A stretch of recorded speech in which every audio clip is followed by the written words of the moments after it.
نبی پاک علیہ السلام کی جو محبت ہے نا، وہ انسان کے لیے زندگی کو آسان کر دیتی ہے۔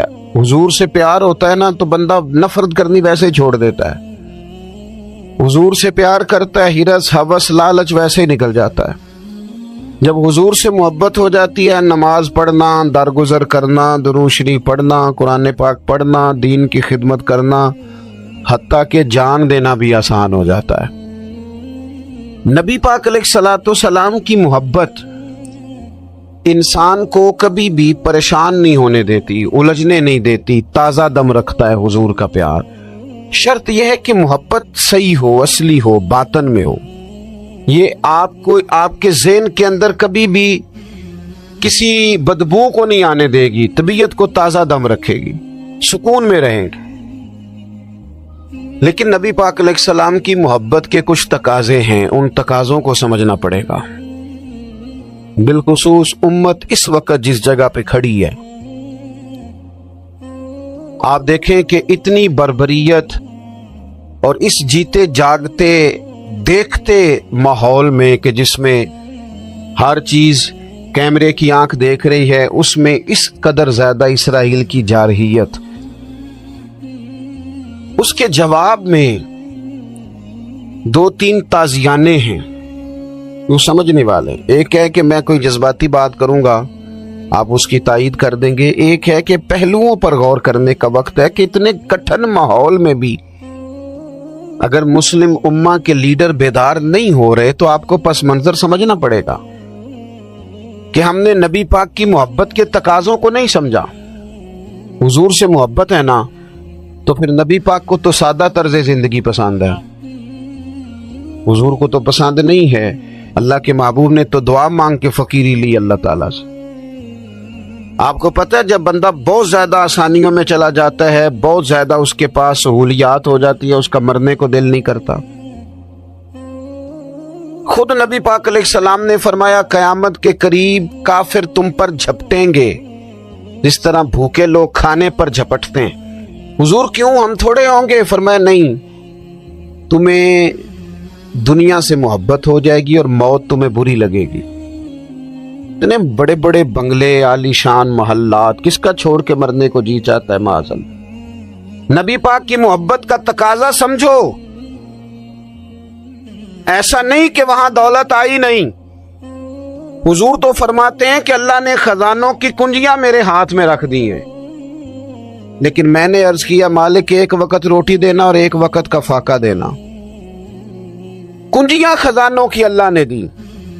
جب تک آپ اپنا طرز زندگی، یہ جو بہت دنیا کا پیار ہے نا، بہت زیادہ مرنے کی ہرس، یہ بہت زیادہ جینے کی ہرس تو اللہ تعالیٰ نے قرآن پاک میں یہودیوں کا طریقہ بیان کیا ہے کہ وہ کبھی مرنے کی تمنا نہیں کریں گے کیونکہ جینے کی ہرس رکھتے ہیں۔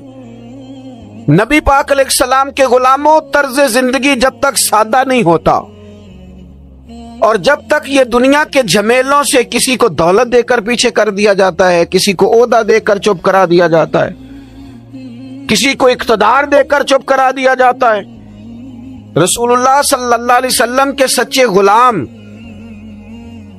انہیں ایک بات کی سمجھ آ گئی تھی کہ ہمیں ہمارے رب نے کہا ہے قل ان کنتم تحبون اللہ فاتبعونی یحببکم اللہ۔ اے محبوب آپ ان سے فرما دیں اگر رب سے محبت کرنا چاہتے ہیں تو آپ کی پیروی کریں، اللہ خود ان سے محبت فرمائے گا۔ جب رب بھی ان کا ہو جائے گا، جب رب بھی ان کا کی محمد سے وفاتوں نے تو ہم، یہ جہاں چیز ہے کیا، یہ لوح و قلم تیرے، اس کا کیا مطلب ہوا؟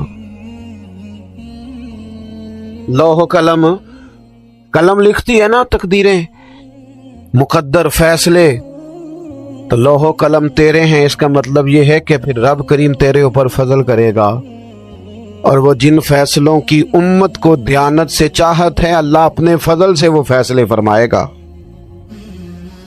جب تک زندگی حضور کی غلامی کی طرف نہیں جاتی وہ اللہ تعالیٰ کی تائید نہیں پاتی۔ اسے آپ کو گرفتار کیا، جب بادشاہ کے سامنے لے گئے نا تو بادشاہ سے اس کا سپہ سالار کہنے لگا کہ بندہ ضائع کرنے والا نہیں. یہ بات سمجھیں آپ. ہماری طبیعت کے مطابق جو بندہ پورا نہیں اترتا ہم ضائع کر دیتے ہیں. حالانکہ اگر آپ کو مخالف صف میں بندہ کام کا نظر آئے تو آپ غور فرمائیں کہ یہ ہمارے قافلہ محبت میں کیسے شامل ہو سکتا ہے. اس کے لیے جد و جہد کریں تاکہ اس سے کام لیا جا سکے. اس نے کہا روم کے بادشاہ نے بندہ ضائع کرنے والا نہیں. وزیر نے کہا بادشاہ سے, اس نے کہا کیا کریں؟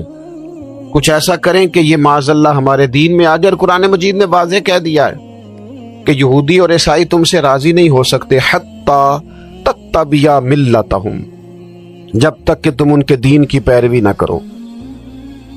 ان کو کسی طریقے سے معاذ اللہ عیسائی بنایا جائے. تو بادشاہ کہنے لگا 2-3 چیزیں ہیں جس سے کوئی بندہ بھی خریدا جا سکتا ہے, کر لیتے ہیں بات. اس نے سب سے پہلے حضرت عبداللہ ابن حذافہ سے کہا کہ جتنے پیسے آپ کہیں گے آپ کو ملیں گے, آپ اس دین میں آ جائیں معاذ اللہ. تو حضرت عبداللہ ابن حذافہ نا, کچھ لوگ بڑے سیانے ہوتے ہیں, بردبار ہوتے ہیں, بعض باتوں پر غصہ نہیں کرتے, ہنستے ہیں. حضرت عبداللہ ابن حذافہ ہنس پڑے, فرمانے لگے تجھے کس نے بادشاہ بنایا؟ تو بڑا بیوقوف آدمی ہے.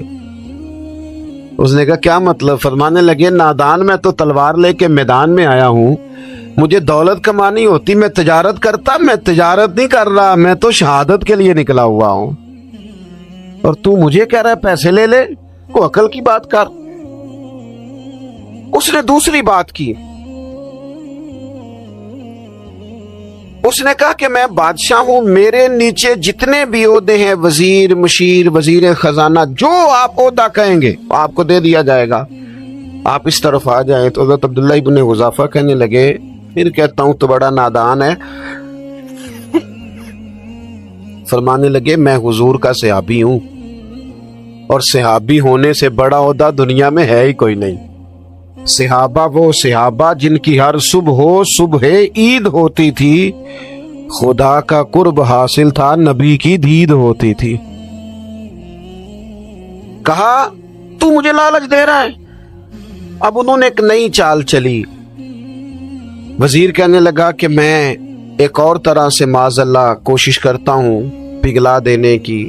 آپ اندر کمرے میں قید تھے تو وہاں ایک خاتون کو بنا سنوار کر بھیج دیا گیا. دوستو یاد رکھنا, تگڑا اور مضبوط جوان پتہ کون ہوتا ہے؟ جس کی نظریں پوری طرح اس کے کنٹرول میں ہوں. یہ علامت جوانی ہے. جس آدمی کا پوری طرح, 2 لوگ دنیا میں کبھی کوئی کارنامہ سر انجام نہیں دے سکتے, ایک جو حرام کھاتا ہو, ایک جس کی نظر ناپاک ہو. محمد بن قاسم جب یہاں آئے تھے نا تو ایک دن بڑے پریشان تھے. تو ایک بزرگ کہنے لگے آپ کیوں پریشان ہیں؟ کہنے لگے راجہ دہر سے مقابلہ ہے, اور ہماری فوج تو سندھ کے رستے بھی نہیں جانتی, زبان بھی نہیں جانتی, لڑیں گے کیسے؟ 2-4 دن کے بعد ان بزرگوں کی دوبارہ محمد بن قاسم سے ملاقات ہوئی تو بڑے خوش تھے. کہا اب آپ کیوں خوش ہیں؟ کہنے لگے وہ میرا مقابلہ نہیں کر سکتا, میں نے تحقیق کر لی. کہا کیوں؟ کہنے لگے نظر کا گندا ہے, اور جو نظر کے گندے ہوتے ہیں وہ میدانوں میں ٹھہرا نہیں کرتے. میدان کے لیے نکلنے کے لیے پاک جوانی کی ضرورت ہوتی, تطہیر مزاج ہونا ضروری ہوتا ہے, پاکیزہ افکار اور سچی اور سچی ستھری سوچوں کا ہونا ضروری ہوتا ہے. اس لیے فرمایا کہ میرا مقابلہ نہیں کر سکتا. حضرت عبداللہ ابن حذافہ کمرے میں تھے تو وزیر کی بیٹی اندر سجی سنوری پہنچ گئی. جیسے ہی آپ نے اس کفر کی چال کو دیکھا تو تیمم کر کے نفل شروع کیے. وہ ساری رات بیٹھی رہی, رب کا بندہ ساری رات عبادت کرتا رہا. عبادت بڑا سہارا ہے, مصلی بڑا سہارا ہے اللہ کے بندوں. صبح دروازہ کھولا, وزیر نے اپنی بچی سے پوچھنا چاہتا تھا رزلٹ کیا نکلا, تو وہ کہنے لگی پیچھے ہٹ جا, اب تیرا میرا تعلق کوئی نہیں, میں نے نبی پاک کا کلمہ پڑھ لیا. اس نے کہا میں نے بھی زمانہ دیکھا ہے, پر یہ کیا لوگ ہیں, کستوری کے بنے ہوئے, سندل سے دھلے ہوئے, کہ میں ساری رات کمرے میں رہی اور 100 اور 1000 آدمی جس جوان کا مقابلہ نہ کر سکے, اتنا طاقتور جوان کمرے میں رہا اور اسے نظر اٹھا کے نہ دیکھا. او کچا رنگ للاری والا جڑا چڑھدا تے لیندا رہندا ہے، اے عشق تیرے دا رنگ محمد چڑھیا پھر نہیں لیندا۔ میں کہا ایک دفعہ نظر اٹھا کے نہیں دیکھا؟ کمال ہو گئی، اتنے بڑے لوگ، اتنی بڑی سعادت مندی، فیروز بختی، معاملہ فہمی ہاتھ ہو گئی۔ اللہ اکبر۔ دوستو بادشاہ جب پوری طرح ہار گیا نا، اس نے کہا مار دو، تیل گرم کیا ایک کڑاہی میں، اور جب آپ کو اس میں ڈالنے لگے تو آپ کی آنکھوں میں آنسو آ گئے۔ بادشاہ کا خیال ہوا شاید نرم ہو گئے ہیں، کہنے لگا روئے کیوں؟ فرمانے لگے سوچتا ہوں جان ہی ایک ہے، کتنا مزہ ہے اس کی راہ میں جان دینے کا، کتنی لذت ہے اس کے نام پر مرنے میں، کتنا لطف ہے جے تو چڑھیا اتے دار بھی نہیں، تے جے تو وکیا عشق بازار بھی نہیں، تے ایڈا سستا سودا پیار بھی نہیں، تے ایڈا سستا لبدا یار بھی نہیں، کئی جنگل گانے پیندے نی، کئی دوزخ لنگنے پیندے نی، جے او اس ملوں بھی مل جاوے ایدوں سستا ہور بپار بھی نہیں، تے کچھ سمجھ نہ آوے لوکاں نوں کادے نال شہید کرے، ڈٹھی یار دے ہاتھ تلوار بھی نہیں، پر او دا خالی جاندا وار بھی نہیں۔ کہنے لگے ایک جان ہے نا، تو دل کرتا ہے ہزاروں ہوتی تو ایک ایک کر کے محبوب کے نام پہ قربان کرتا، جب میرے پاس ہے ہی ایک، کروں کیا؟ حضرت عبداللہ ابن حذافہ رضی اللہ تعالیٰ عنہ جب روئے اور بادشاہ نے یہ بات سنی تو بادشاہ اٹھ کے کھڑا ہو گیا، سارے وزیروں مشیروں کو کہنے لگا تم نے کہا تھا نا بندہ ضائع کرنے والا نہیں، یہ بھی ضائع کرنے والا نہیں۔ کہنے لگا میرا ماتھا چومو، تم جیسے لوگوں کو قتل نہیں کرنا چاہیے، آزاد کرنا چاہیے۔ عزیز اپنی زندگی سے نا یہ بہت زیادہ ہرس، ہوس، طمع، اور یہ کسی بات کی بھی ہو، ہرس صرف پیسوں کی نہیں ہوتی ہے، شہرت کی بھی ہوتی ہے، یہ بیماری انسان کو اقتدار کی بھی ہوتی ہے، تعریف کی بھی بیماری ہوتی ہے، یہ سارے نقص ہوتے ہیں لوگوں کو، اور معاذ اللہ بعض جبوں کبوں کے اندر بھی ہوتے ہیں، وہاں بھی پنپتے۔ اپنی زندگی جب تک اس سادگی میں نہیں لاؤ گے جو رسول پاک نے عطا فرمائی، جب لوگ آسانیوں میں پوری طرح الجھ گئے تو پھر وہ دور ہوئے اور کفر چڑھ گیا۔ دوسری بات، اللہ کے محبوب صلی اللہ تعالی علیہ وسلم کی محبت ہم سے تقاضا کرتی ہے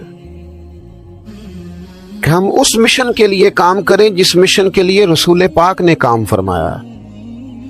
ہم سارے کام بڑے مضبوطی سے، سوچ سمجھ کے، تدبر سے، حکمت سے، تقاضوں کو مد نظر رکھتے ہوئے کرتے ہیں سارے کام۔ دین کے کام میں ہمارا مزاج نہیں ہوتا، او ہو جائے گا جی، آپ بسم اللہ پڑھیں جی، شروع کریں جی۔ آپ تقاضوں کو سمجھیں، چیزوں کو دبائیں نہیں، چیزوں پر غور کریں۔ کسی کے ذہن کی سطح پر سوال ابھرتا ہے، اس کا تسلی بخش جواب دیں۔ اپنی زندگی میں دین کے کام کے لیے اپنے آپ کو وقف کریں، اور دین کے کام کے بہت سارے پہلو ہیں۔ ہزاروں لوگوں کو قرآن پاک ٹھیک پڑھنا نہیں آتا، ہزارہا لوگ ہیں جو قرآن مجید کے مطالب سے آگاہ نہیں ہیں، دین کی بنیادی ضروریات سے لوگ نابلد ہیں۔ میں آپ کو کس طرح یہ بات سمجھاؤں کہ ہزاروں کی تعداد میں طلاقیں اس لیے ہوتی ہیں کہ مردوں کو طلاق کے مسئلے نہیں آتے، انہیں پتہ نہیں ہے کہ مجھے حقوق زوجین کے معاملے میں کیسے چلنا۔ ڈھیر سارے گھروں میں تباہی اس لیے ہے کہ تربیت اولاد کا دینی منہج ہمیں نہیں پتا۔ اپنا حصہ ملائیں دین کے کام میں۔ ایک آدمی کو اگر تو نمازی کرنے میں کامیاب ہو گیا، تیری زندگی بدل گئی۔ وہ دین بیزار لوگ جو ہمارے بیچ بیٹھ کے ہماری نوجوان نسل کو پگڑی اور داڑھی کا نام لے کے بنیادی طور پر دین سے دور کرتے، ایسے نوجوانوں کو دین کا پیغام محبت دے کر دین کے قریب کرنا ہماری ڈیوٹیوں کا حصہ ہے۔ ہمیں ذمہ داری کا احساس کرنا پڑے گا، ہمیں یہ خاص قدم اٹھانا پڑے گا، توجہ دینی پڑے گی۔ مساجد، مدارس، میں آپ سے عرض کروں، اتنی ڈٹ کے مخالفت ہوتی ہے نا مدرسوں کی، اتنی ڈٹ کے۔ میں ادارہ چلاتا ہوں، اس کے چلانے میں جو مشکلات ہیں وہ تو ہم بتا نہیں سکتے آپ کو، اس لیے کہ میری قوم، میرا اس قوم سے تعلق ہے جو نعت خواں امیر کرنا چاہتی ہے، مدرسے نہیں، ہاں نقیب خطیب پیدا کرنا چاہتی ہے، شعر و شاعری کی زندگی کو پروان چڑھانا چاہتی ہے۔ فقط ہمارا ان لوگوں سے تعلق ہے جو لاکھوں کروڑوں روپیہ محافل پہ لگائیں گے، اور قاری صاحب بیچارے اگر مسجد کا کوئی ہونے والا کام کسی وقت بتا دیں گے تو وہ بڑی مشکل آ جائے گی ان کے لیے۔ یہ کیسے ہو سکتا ہے؟ آپ نے یہ ڈیوٹی بتا دی۔ مدارس اور جتنا اہم رول دین کو پھیلانے میں مدارس اسلامیہ کا ہے، اتنی زبردست، لوگوں کا خیال ہوتا ہے میری طرح کے لوگ شاید کام کرتے ہیں، ڈیوٹی کرتے ہیں۔ یہ 10-15 لوگ آپ کو نظر آتے ہیں جو آپ کو کہیں میڈیا پر یا ادھر ادھر ڈیوٹی کرتے، مخلص لوگ اپنی جگہ پہ، وہ بھی بڑا ہی کام کر رہے ہیں، جو میڈیا پہ آ کے بھی اخلاص سے اور درد دل سے کو دین کی، ان کی بھی کسی بات کی حوصلہ شکنی نہیں، لیکن ہزارہا اساتذہ جو مدارس میں بیٹھ کے پڑھاتے ہیں، جنہوں نے وہ سارے لوگ تیار، آپ سمجھ نہیں سکتے کتنا بڑا کام۔ حفظ کا استاد جو ہوتا ہے نا، اس کی ڈیوٹی 24 گھنٹے ہوتی ہے فجر سے پہلے، اور اس نے بچوں کو اٹھانا ہے۔ تنخواہ تو ہم انہیں دینا نہیں نہ چاہتے جی، تنخواہ نہیں دی انہوں نے، ہمیں مولوی امیر نہ ہو جانا، مولوی نو تے سوٹ بھی 27ویں والی رات دے ہی ہے تاکہ کدھر سوان کے عید والے دن پا نہ لوے، کیونکہ 27ویں تو بات تے درزی پڑتا ہی کوئی نہیں، کیوں حضرت ایسا ہی ہے نا، اس وقت تو نہیں نہ لیتا، تو ہم چاہتے ہیں مولوی ہماری مرضی کے ہماری طرح کا سوٹ نہ پہن لے۔ مدارس کی مضبوطی آپ یہ دیکھ لیں، یہ صلاح الدین ایوبی کا تعلق بھلا کس چیز سے تھا؟ غوث اعظم کے مدرسے سے۔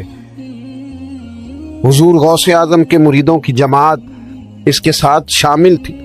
کون لوگ تھے جنہوں نے مدارس سے فیض پایا؟ رازی اور غزالی، حضور غوث اعظم، خواجہ اجمیر، یہ سب لوگ مدارس کے لوگ ہیں۔ کمزوریاں ہیں، غلطیاں ہیں، بہت ساری چیزوں کی اصلاح کی ضرورت ہے، لیکن یہ دین کا بہت بڑا قلعہ ہوتا ہے مدرسہ، لیکن اس کی مخالفت کی جاتی ہے۔ مجھے بتائیے، اگر مدرسوں میں کمزوریاں ہیں تو کالجوں یونیورسٹیوں میں نہیں ہیں؟ ہم نے کبھی مخالفت کی ہے بند کر دو سارے؟ لیکن لوگوں کا جب خیال آتا ہے، جب ہمارے ایک سابقہ وزیر صاحب تھے سریرا، کسی دعوت میں میری ان سے ملاقات ہو گئی تو انہوں نے کہا مدرسوں کا کردار کیا ہے آج کے ماحول میں؟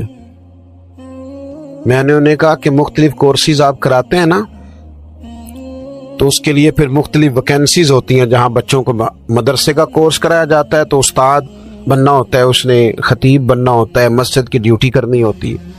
میں نے کہا بالکل کوئی حکومت سرپرستی نہیں کرتی، لیکن اللہ کا فضل ہے، کبھی آپ نے کوئی مسجد سنی ہے جس میں جمعے والے دن مولوی نہ ملا ہو جمعہ پڑھانے کے لیے؟ کبھی آپ کو رمضان میں ایسی مسجد ملی ہے جس میں قرآن مجید سنانے کے لیے حافظ نہ ملا ہو؟ یہ ہو سکتا ہے کسی حافظ کو مسجد نہ ملے۔ تو مدارس کے ذمے جو کام تھا، مدارس نے جم کے کیا ہے اور ڈٹ کے کیا اللہ کے فضل سے۔ اور مدارس کے لوگوں کو بھی کمزور نہیں پڑنا چاہیے، کبھی کسی وزیر، مشیر، مالدار کے روب میں نہیں آنا چاہیے، تن نہیں۔ کیوں؟ کہ یہ وہ عظیم لوگ ہیں رسول اللہ صلی اللہ علیہ وسلم کے دین کے غلام، کہ ابھی ایک لفظ نہیں پڑا ہوتا الف با تا سا، پہلے دن گھر سے نکلتے ہیں تو حضور فرماتے ہیں اللہ کے فرشتے ان کے پیروں کے نیچے پر بچھا بھی دیتے ہیں، پہلے دن اتنا بڑا اعزاز ملتا ہے۔ تو حضور کی محبت کا تقاضا ہے، دین کا کوئی کام کیا جائے۔ ایک خاتون مسجد نبوی شریف میں جھاڑو دیتی تھی، پر کوئی کام تو کرتی تھی نا۔ اور کس مسجد میں؟ جہاں 70,000 فرشتے صبح آتے ہیں، 70 شام آتے ہیں، اس مسجد میں وہ خاتون جھاڑو دیتی تھی۔ بخاری ہے، جب ان کا انتقال ہو گیا، صحابہ نے سوچا کہ حضور کو تکلیف ہوگی، بغیر بتائے جنازہ پڑھ دیا۔ حضور صبح تشریف لائے، تازی قبر دیکھی، اور محبوب وہ ہیں جو فرش پہ کھڑے ہو کے عرش کی خبریں دیتے ہیں۔ نبی پاک علیہ الصلوۃ والسلام نے فرمایا کہ مجھے اطلاع کیوں نہیں دی اس کے انتقال کی؟ یہ کرم دیکھو، کوئی ڈیوٹی تو کرتی تھی نا یار، پر خلوص سے، پر پیار سے، پر اللہ کو راضی کر دے، پر درد دل سے۔ اور دین کی ڈیوٹیاں کرنے والے دوستو سنو، حضور صبح آئے، قبر کو دیکھ کر فرمایا مجھے کیوں نہیں بتایا؟ یا رسول اللہ آپ کو تکلیف دینا مناسب نہ جانا؟ تو قبر پہ کھڑے ہو کے حضور نے فرمایا صف بناؤ، میں دوبارہ جنازہ پڑھاؤں گا۔ صف بناؤ میں دوبارہ جنازہ پڑھاؤں گا، کوئی ڈیوٹی تو۔ تیسرا تقاضا حضور کی محبت کا، سمجھو میں بس بڑی جلدی بات سمیٹنے لگا ہوں، حضور کی امت سے پیار کرو، یہ نبی پاک کی محبت کا تقاضا ہے۔ حضور اس بندے سے بڑے راضی ہوتے ہیں جو حضور کی امت سے پیار کرتا ہے۔ آپ کو پتہ ہے حضرت جبریل امین علیہ السلام نے معراج کی رات حضور علیہ السلام سے عرض کی تھی کہ اللہ کی بارگاہ میں عرض کیجئے گا میری بھی ڈیوٹی لگ جائے آپ کی امت کے ساتھ محبت کرنے پر۔ تو یہ کیوں کہا تھا انہوں نے؟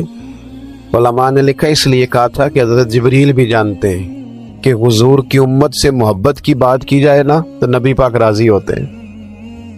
امت سے پیار کرو گے نا، امت سے ایک صرف بات کا خیال رکھنا، عقیدہ برا ہو تو بات دوسری ہے، ورنہ میرے محبوب کی امت کا ایک ایک شخص جو مدینے والے کا کلمہ پڑھتا ہے، جو حضور کا غلام ہے، اس کے بارے میں اپنے دل میں گنجائش رکھنا، پیار رکھنا، وارفتگی رکھنا۔ او دوستو، یہاں لوگ کس کس طرح گروہوں کو، جماعتوں کو سپورٹ کرتے ہیں۔ نبی پاک نے اس امت کی کثرت پر فخر بیان کیا اور حضور فرمانے لگے 120 صفیں جنتیوں کی ہوں گی، قیامت میں 80 صفیں صرف میری امت کی ہوں گی، میں کثرت امت پر فخر کروں گا۔ ان لوگوں سے پیار کرنا ہے، ان کے دکھ درد کو سمجھنا ہے۔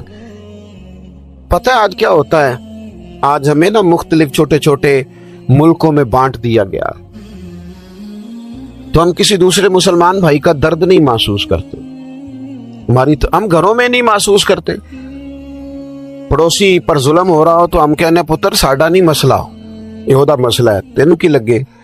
حالانکہ پڑوسی کی آگ اس لیے بھی کسی وقت بجھا دینی چاہیے کہ پڑوسی کی نہ بجھائی جائے تو اپنا گھر بھی زاد میں آ جاتا۔ آج امت مسلمہ سے ہمیں بس لگا دیا گیا اپنے حصے کی روٹی کماؤ، اپنے حصے کی کوٹھی بناؤ، اپنے حصے کی گاڑی خریدو، اپنے حصے کا کام کرو۔ امت کا درد، امت کی بات، وحدت امت کا تصور، امت کا دوبارہ سے وہ شان ارسل رسولہ بالہدی ودین الحق لیظہرہ علی الدین کلہ، وہ تصور کب ہوگا؟ اس وقت ہوگا جب ہم بات امت کی کریں گے۔ نبی پاک علیہ السلام نے فرمایا مسلمان کی مثال ایک جسم کی طرح ہے، جسم کے ایک حصے کو تکلیف ہو تو سارا آزمائش میں آ جاتا ہے۔ مجھے بتاؤ یہ انگلی درد کرتی ہو، یہ انگلی جسم کا حصہ ہے نا، تو میرا خیال ہے دماغ یہ کہہ دے گا کہ انگلی کی درد ہے نا مینوں کی لگے، دل کہہ دے گا کوئی نہیں ٹینشن لینے، انگلی کا مسئلہ ہے نا۔ ایسا نہیں ہوتا، بلکہ جب انگلی میں درد ہوتی ہے تو دماغ منصوبہ بندی کرتا ہے کہ اس کا علاج کیسے ہو سکتا ہے، دل پریشان ہوتا ہے، پیر چل کے جاتے ہیں، ہاتھ وہ دوائی وصول کرتے ہیں، دانت اسے چبا کر، حلق اسے نگل کر، معدہ اسے ذخیرہ کر کے جسم میں پھیلاتا ہے، پھر جا کے انگلی شفا پذیر ہوتی ہے۔ ایک حصے کو درد ہو تو سارا حصہ کام پہ لگ جاتا ہے۔ اسرائیل اگر تکلیف دے رہا ہے فلسطینیوں کو تو ہونا چاہیے تھا نا بعض مسلمان حکمرانوں کو نیند نہ آتی، وہ درد دل محسوس کرتے، ہونا چاہیے تھا نا کہ بعض لوگ یہاں ہم کیا کرتے ہیں بھلا بیٹھ کے، اب تو مجھے بعض چیزوں سے کوفت بھی ہونے لگا، ہم دیتے ہیں بیان، مذمت۔ آپ کے بیان دینے سے کیا ہوگا؟ فلانے نے بھی بیان دے دیا، فلانے نے بھی کلپ دے دیا، یہ کیا کر رہے ہیں؟ یہ تو آپ زندہ رہنا چاہتے ہیں۔ وہ جس طرح آج کل ہمارے ہاں بہت ساری چونکہ جماعتیں ہیں تو کشمیر ڈے آتا ہے نا تو مل کے ریلی نہیں نکالی جا سکتی، سوال نہیں پیدا ہوتا، کیونکہ ہمیں جماعتوں کو زندہ رکھنا ہے۔